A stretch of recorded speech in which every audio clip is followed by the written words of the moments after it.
जय हिंद। मित्रों, आपने कभी सोचा है साउथ इंडिया नॉर्थ इंडिया की कंपैरिजन में बहुत डेवलप है? ये कैसे हो सकता है? क्या आपने कभी सोचा है ऐसा? तो चलिए आज हम जानेंगे कि साउथ इंडिया नॉर्थ इंडिया की कंपैरिजन में इतना डेवलप कैसे हो गया है। अगर हम साउथ इंडिया की जियोग्राफी देखें तो साउथ इंडिया की ईस्टर्न पार्ट में बे ऑफ बंगाल है, वेस्टर्न पार्ट में अरेबियन सी है और साउदर्न पार्ट में इंडियन ओशन है। इसलिए साउथ इंडियन स्टेट्स और यूरोपियन कंट्री के साथ बहुत पहले से ही ट्रेड होता था।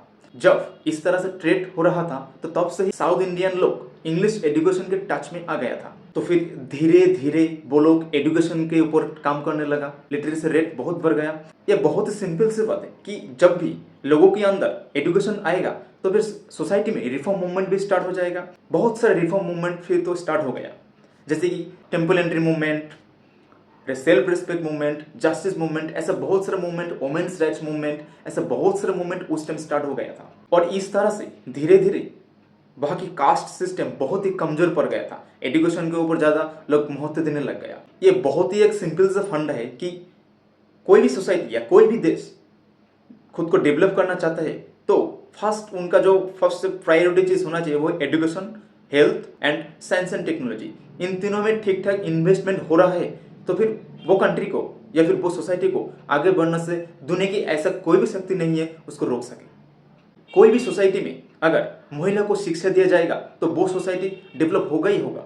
अगर माँ एजुकेटेड होगा तो फिर बच्चों भी एजुकेटेड होगा, अगली पीढ़ी भी एजुकेटेड होगा। केरल तो एकदम पूरा से मेट्रियर्कल सोसाइटी है, जो कि बहुत ही अच्छी बात है। अभी भी नॉर्थ इंडिया में महिला के साथ अच्छे से व्यवहार नहीं किया जाता है।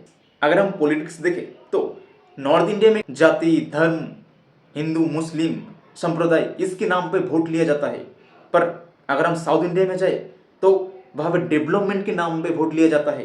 कोई भी सोसाइटी में जाति या धर्म में वोट लिया जाएगा वो देश या वो सोसाइटी कभी भी डेवलप नहीं हो पाएगा, जैसे कि हमारा नॉर्थ इंडिया में हो रहा है। हमारा नॉर्थ इंडिया में तो ऐसा है कि हमारा पीएम नरेंद्र मोदी ऐसा है तो खुद पूजा करने लग जाता है। तो क्या बोले, प्रधानमंत्री ऐसा होगा तो कैसे देश डेवलप करेगा। जब से मोदी जी प्रधानमंत्री बना है तब से एजुकेशन के सेक्टर में कुछ भी काम नहीं हुआ है। वो लोग एजुकेशन में काम करना ही नहीं चाहता है, बस संप्रदाय में काम करना चाहता है, हिंदू और मुस्लिम, क्योंकि उनको जितना है ना, यही प्रॉब्लम है हमारा। अगर हम इंडस्ट्री की बात करें तो फिर साउथ इंडिया बहुत डेवलप है। बेंगलुरु बोलो, हैदराबाद बोलो, चेन्नई बोलो, आईटी सेक्टर के लिए, हेल्थ सेक्टर के लिए, ऑटोमोबाइल सेक्टर के लिए फेमस है। बहुत सारे विदेशी इंडिया में ट्रीटमेंट के लिए आते हैं। तो ये एक बहुत बड़ा हेल्थ सेक्टर के टूरिज्म है। साउथ इंडिया में बहुत सारे फॉरेनर्स हर साल घूमने के लिए आते हैं। अगर हम हेल्थ सेक्टर की बात करें, केरल की हेल्थ सेक्टर, केरल की health system world famous health system में से एक है। नॉर्थ इंडिया में हॉस्पिटल का हालत इतना खराब है, अगर आप कोई सरकारी हॉस्पिटल में जाएंगे तो आपको ऐसा लगेगा कि हॉस्पिटल में आया हो या फिर कोई नर्क में आया हो, इतना गंदा कंडीशन रहता है। अगर हम फैमिली प्लानिंग की बात करें तो घर की महिला जो औरत है वो एजुकेटेड होगा तो फिर फैमिली प्लानिंग ठीक ठाक से होगा। साउथ इंडिया में औरत ज़्यादा एजुकेटेड है तो फिर उनका फर्टिलिटी रेट बहुत कम है, 1.6 या फिर 1.78 समथिंग। मतलब एक महिला एवरेज 1.6 के बच्चे की माँ हो सकता है। पर अगर आप नॉर्थ इंडिया में आएंगे तो इधर तो जितना भी औरत है इस उस तरह से एजुकेटेड तो नहीं है। तो इसलिए क्या होता है कि इधर का नॉर्थ इंडिया में फर्टिलिटी रेट 2 पॉइंट समथिंग, मतलब 2 से भी ज़्यादा, मतलब एक महिला 2 से भी ज़्यादा बच्चों का माँ होता है। तो यही है प्रॉब्लम, पॉपुलेशन ग्रोथ कंट्रोल नहीं होता है। नॉर्थ इंडिया में पॉपुलेशन ग्रोथ बहुत ज़्यादा है पर साउथ इंडिया में पॉपुलेशन ग्रोथ कम है, इसलिए रिसोर्स डिस्ट्रीब्यूटेड ज़्यादा नहीं होता है। पर इधर रिसोर्स ज़्यादा डिस्ट्रीब्यूट हो जाता है। पर कैपिटा इनकम की बात करें, यानी एक साल पूरा साल में एक इंसान का कितना इनकम है, साउथ इंडिया में यह है 2.7 लाख से 3 लाख तक पर ईयर। पर अगर आप नॉर्थ इंडिया में आए गए, सपोज आप बिहार में आओगे तो यह बिहार में पर कैपिटा इनकम है 54,000, यानी एक लोग 54,000 हर साल कमाते हैं। वो कितना कम है देखो। साउथ इंडिया का 1/5 है यूपी का पर कैपिटा इनकम 85,000, सोचो कितना कम है। नॉर्थ इंडिया बहुत पीछे है साउथ इंडिया से। क्यों पीछे है? सबसे बड़ा जो रीजन है, सबसे बड़ा वो है एजुकेशन। इसलिए इधर के लोग पॉलिटिशियन की बातों में आ जाते हैं और जाति और धर्म के नाम पे वोट दे देते हैं। पर उधर ऐसा नहीं होता है।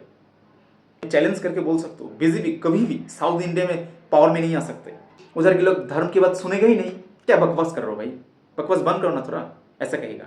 अगर हम नॉर्थ इंडिया को एक डेवलप रीजन बनाना चाहते हैं तो फिर फर्स्ट जो करना पड़ेगा वो है हमें कभी भी जाति या धर्म के नाम पे वोट नहीं डालना है। डेवलपमेंट होगा तो ही वोट देंगे।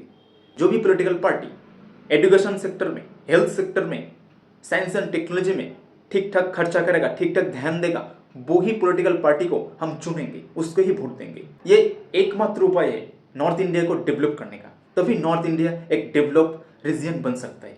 आशा करता हूँ आपको ये वीडियो अच्छा लगा। Thank you for watching this video.